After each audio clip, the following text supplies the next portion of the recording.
No one does a damn thing about it. And by the way, it's on a laptop. Yet they go after my father for what?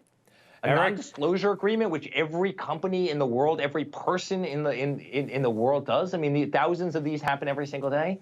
Stop it. No one buys this. I guess the Trumps think that line about if they can do it to me, they can do it to you makes any sense because Eric apparently also thinks that every person in the world has NDAs out on everyone around him. That's why the people that work the closest to the former president would have secret conversations. I'm trying to find out at least what context it was used in to help us maybe try to figure out a way to spin it. I said, well, sir, can you think of any time that this might have happened? And he said no. Well, that's not true. He goes, how do you think I should handle it? And I told him exactly what you just said, Marissa, which is, well, it depends on what scenario you're talking about. And he said, well, why don't you just go ahead and put it to bed?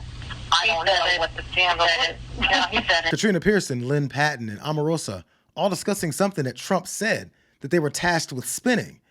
I think everyone knows what. Yeah, this is a stunning allegation made by an early producer of the Apprentice show by the name of Bill Pruitt. He alleges that Donald Trump, during the Apprentice filming, used the N-word at a black finalist in the show, or referring to a black finalist in the show by the name of Kwame Jackson.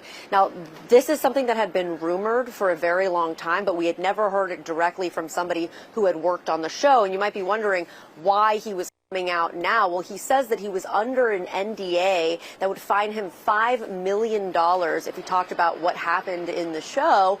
And now that NDA has expired, and that's why he's coming forward. Now, again, I do want to also mention that this producer said that there was a recording of this. Of course, it's the resurgence of allegations that Donald Trump vocalized his racism towards a black participant on his show. And since the Trumps think that everyone has NDAs out on everyone every day, they figured it would never come back before he's dictator. But they're going to need more than just a short recording of 3 staffers not really saying what they tried to cover up for him. After I closed the book, I had an opportunity to go out in Los Angeles and sit down with the person who actually has a copy of the tape. And I heard his voice as clear as you and I are sitting here. You have heard the tape? I have heard since the publication tape. Of this book? Absolutely. So you know it exists? And I know it exists. And what I regret is that these people are probably trying to leverage it as this October surprise. And I don't want to be a part of that. But I have heard for 2 years that it existed. And once I heard it for myself, it was confirmed what I feared the most, that Donald Trump is a con and has been masquerading as someone who is actually open to engaging with diverse communities. But when he talks that way, the way he did on this tape, it confirmed that he is truly a racist. Like his former fixer, Michael Cohen, Omarosa doesn't have the best track record for honesty and doing things for anyone else except for herself. But again, like Cohen, when someone has direct evidence of the accusations that they're leveling against Trump, it'd be hard to deny it. And if he's exposed, the only thing that's left is to lean into it. He might even inspire his racist base even more. Someone who worked for The Apprentice has come out and said Donald Trump used the N-word while on the show, and I have to assume his team is pretty thrilled at this revelation. I mean, we all know he's been needing a popularity boost for a minute now, and given his base, this could be just what the doctor ordered. I mean, it's no secret that in MAGA world, nothing excites the base more than someone saying the N-word.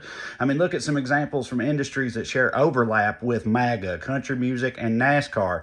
Country music, Morgan Wallen says the N-word rockets to the top of the charts. NASCAR, Kyle Larson says the N-word next year wins the whole damn championship. This is a proven playbook, y'all. In MAGA land, nothing circles the wagons like an N-word controversy. There's a couple reasons why they love it so much. One, saying the N-word in public is like a litmus test proving to MAGA that you don't have the woke mind virus. It's like that scene in The Thing, only instead of hot needles and blood samples, it's just someone being racist in public. Number two, you know how MAGA's always saying about Trump? He says, well, we're all thinking. Well, what word do you think they spend most of their time thinking? Exactly. They're going to love it. The only question is whether this was a soft A or hard R situation. Those other two guys, soft A's, still got a big bump because of their base. If Trump, this is a hard R, though, all bets are off. There's no limit to the moon, Alice. They're going to love it so much. I think this goes beyond just Trump's popularity. I mean, these people, his base, they themselves have been inching closer and closer for years now to saying the N-word in public again. This could be the signal they've all been waiting on to dust off them old N-word bumper stickers and T-shirts they've been saving for a rainy day and start hollering it from the mountaintops like their mamas and papas used to. Could be a paradigm shift in MAGA culture. Only time will tell. God help us all. Old friend of the Watchlist, Trey Crowder, always has his finger on the pulse of MAGA country. He just might actually be onto something here with his analysis on how eager some are to dust it off and be greeted by their fellow racists with open cheers instead of silent approval. You and your bring it on, mother. 3 tours in Vietnam, I'll kill you where you stand. That's a threat. Responsibility of your own.